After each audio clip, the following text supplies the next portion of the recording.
Alright guys, so here we are, right? We've had a chance to go through our behavioral profile.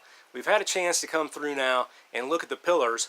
The great thing about this process is really we only need one or two key pillars to have an amazing business. And also the great thing is that every single profile has at least a couple of pillars that suit it ideally to a T to be successful. So hopefully you've had a chance to go through the two and look at your profile. If it makes sense and you agree with it, awesome. Then you look for those profiles out there, right? So the high D's tend to be the hunters. The high I tend to work more on the social side. The S's are great at relationships and systems. And the C's also very systematic, very analytical, and a lot of great opportunities there.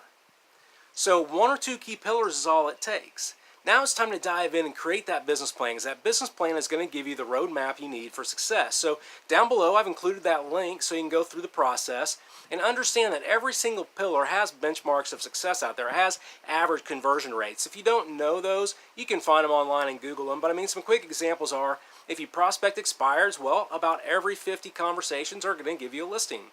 If you work your sphere of influence, for about every 100 people you have in there that you're working a system with, you can get 10 transactions a year. Internet lead generation, you're looking at 3 to 5%. For every mega open house you do, you're going to look at one transaction. So these are very good benchmarks you can compare to how you're doing now if you're already running some of these systems, and also to see where maybe some room for improvement in things I'm already doing. But if you're not, these are great numbers to put out there and set as expectations in your business plan process. So make sure to go through that business plan and work those numbers, guys, because it'll really help create that map where you want to go. I mean, if you were to drive from Florida to California, you're probably not going to just get in your car and start driving, right? And hope that you get there, but that's the way a lot of people run their real estate business. The other thing that's so critical in our industry is time management. If you, again, want to succeed and have a balanced life and have time to do the things you want to do, you need to do time management. So I've included also a link down below that is my actual calendar when I was actively running and managing a large-scale team. And so you can see exactly how I time blocked everything. Now, as the title says, it's my perfect week. Was it like that all the time? Absolutely not.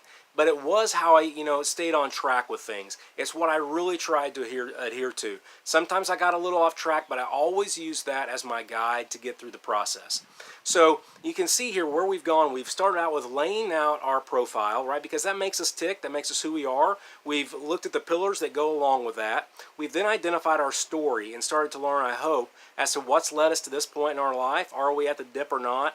And where do we see this going, based on our past decision-making processes. And now we're putting it all together with this roadmap to profits. If you guys are looking at it and you have questions, reach out to me. Or if you want to explore further a one-on-one relationship here, because maybe I'm the missing who for you to help take you to that next level, I'd relish that opportunity. Quick, just get to know you conversation, not a sales pitch. Go down through mypillarcall.com, click that link, schedule a time with me. I really want to pour into you. I want to see you succeed at a high level, and I want to see you on the other side of this journey, guys. Thanks. I look forward to talking to you soon.